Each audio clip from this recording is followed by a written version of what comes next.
Bitcoin just created new 52-week highs.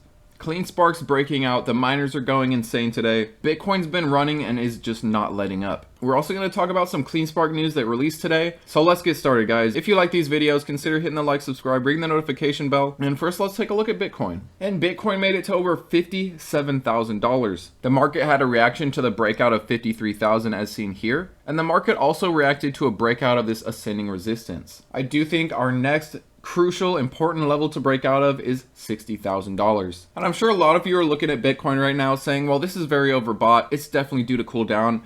And that may be the case. But look at last time, we were actually vastly more overbought than we are here. We did pull back a little bit, but we continued onwards and upwards. I think now is not the time to exit Bitcoin. But if you're up huge, if you want some money, if you want to take some profits, have at it. But I personally still believe now is the time to continue to DCA. We are far from the peak of this cycle, and despite maybe short term we come back, test some lower levels, test 53 as a support, the big picture is the halving's not even here yet. Bitcoin is almost near its all-time high, and we're still early on the bull cycle. So I personally think now is not the time to sell. I mean, yeah, we're at an overbought RSI. If you want to take some profits off some miners that you're up massively on, it's understandable. One thing you could do is sell some covered calls at a higher strike price and at least collect some premium. But I do believe, regardless of what Bitcoin does here in the short term, regardless of if we retest some lower levels, cool off this RSI, I do believe Bitcoin is still going much, much higher, and things are going to continue to get exciting. And check this out, Monday trading volumes yesterday. Monday's trading volumes total passes the previous high mark set on the fund's first day of trading about 7 weeks ago now. It's crazy to think that it's been that long already. But BlackRock's Spot Bitcoin ETF, IBIT, has seen record daily trading volume on Monday.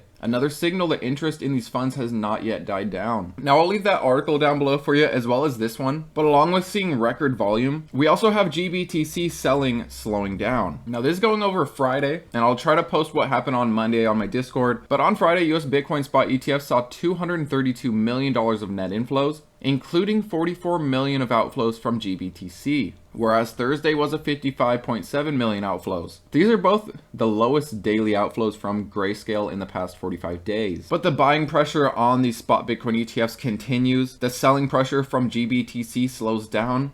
Things are looking great. We have all this going on, and in the background, the halving is approaching. We're only under 2 months away, and before you know it, we'll be under 1 month away. Next up, I want to talk about this Cleanspark news that just dropped today. They reached a goal of 15 exahash. They also talk about their recent Mississippi acquisitions. And operations have already commenced at the 3 facilities with an expected hash rate of 2.4 exahash once fully loaded with the S21 miners. But they did announce today, as of this upload, that they completed the acquisition of 3 Bitcoin mining data centers in Mississippi, and they've boosted their company's hash rate to over 15 exahash per second. And as said by Zach Bradford, we're thrilled to start operating in Mississippi with our latest expansion. The teams have already racked miners, sending our fleet-wide hash rate to over 15 exahash per second. And we're hard at work as we sprint to add more hash rate as quickly as possible. Expanding into a new state is an important milestone for our company, and we're looking forward to partnering with the communities we're joining. By maximizing the grid services capabilities of Bitcoin miners, we aim to create jobs and foster economic growth that benefits both our new neighbors and our shareholders. Our investment in Mississippi is one more step in the direction of the shared prosperity that Bitcoin promises. And they are known for helping the communities that they reside in. And to quote the execs, it's the Cleanspark way. In nearby Georgia, it's invested over $700 million into energy infrastructure, miners, buildings, and job creation, while contributing tens of millions of dollars to communities in the form of taxes and local margins on energy bills. Cleanspark expects to do similar with Mississippi. But this is awesome news for Cleanspark. We should continue to see that hash rate grow. And chart-wise, we're continuing to go parabolic. We had a huge pre-market move this morning. Looks like we're taking a little bit of it back. I wouldn't be surprised to see us fill our gap, get back to $20, but you know, this has been going absolutely parabolic. And while we are overbought and short term we may be due for a pullback, I do expect Cleanspark to be much higher by the end of 2024 throughout 2025. I know a lot of you are worried about, you know, should I sell, try to get back in? And it's totally up to you. What I'm doing with stocks like these after they run up huge is typically selling covered calls. But keep in mind that can go against you. But let's face it, it isn't normal for a stock to run up about 200% in the matter of a month. Having said that, I find it very unlikely that we're ever going to see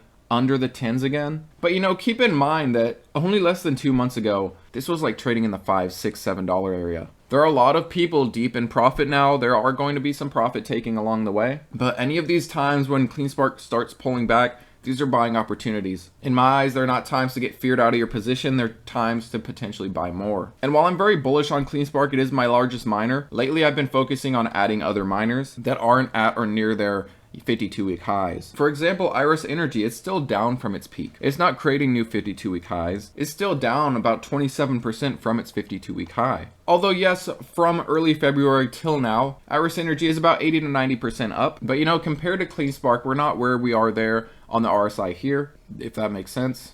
I said that weird. And you'll notice that Cleanspark's among the exceptions. There is actually a lot of stocks that are quite down from their 52-week highs. For example, Sphere 3D is about down 40% from its high that it reached in late December. But yes, when you zoom out a bit, it is definitely higher than it was back in early December, for example. But I do believe Sphere 3D, Iris Energy, a couple other stocks I'm about to show you, I do believe these are much discounted compared to Cleanspark. Cleanspark's been taking all the thunder. Their recent profitability gives it a good reason to do so. However, chart-wise, Cleanspark is among the most overbought miners, for good reason though. But you can see how I'm kind of being on the fence here. I'm very bullish on Cleanspark for the long term, but short term I do believe there's some more attractive miners out there, just looking at how much Cleanspark has ran compared. But keep an eye on Sphere 3D. The market might see a reaction on the break of this trend. It was a resistance and we're kind of in this tightening pattern. Maybe the market reacts, maybe it's a false breakout. We'll see where it goes. I also want to talk about Bitfarms. A lot of you guys like this one. It hasn't moved up as dramatically as Cleanspark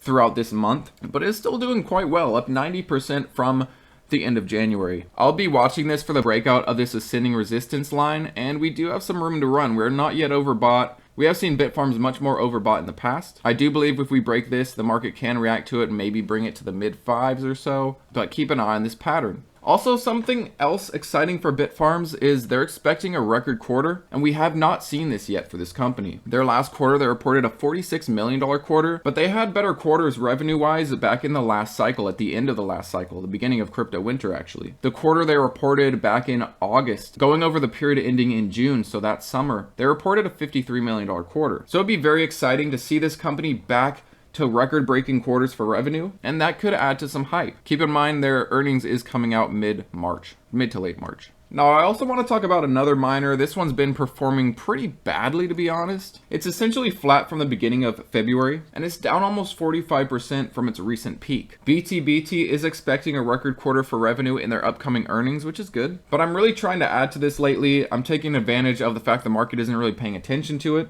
There's a play on Ethereum. Maybe the fact that the market isn't paying attention ends up being its downfall. But as Ethereum sees some potential hype coming up to the Spot Etf decision, we could see some hype run into Gbtc. They mine Bitcoin, they stake Ethereum, and they're getting into AI. And they made their first revenue from AI on their last earnings, or in their last mining update. I forget which. But you know, lately I've been focusing on the miners that are discounted from their peaks, while kind of avoiding miners like Cleanspark that are hitting new 52-week highs. But let me know what you guys are doing out there. The fact that Cleanspark is profitable, I could see why it's running so much. But keep in mind, you know, when these things become overbought, there is more risk to the downside than to the upside. But on the other side, you know, we're so close to the halving. There's going to be so much hype into these companies. They are going to be possibly much more overbought than this. We're going to see these continue to run with seemingly no end in sight. So while I'm overall very bullish on a lot of these miners, be careful. Some of them are overbought. Some of them, from a technical standpoint, you'd expect to pull back. So just be a bit cautious. But overall, I expect pretty much all of these miners to do extremely well throughout the rest of this year. Any weakness on any of these Bitcoin miners, I am taking advantage and adding.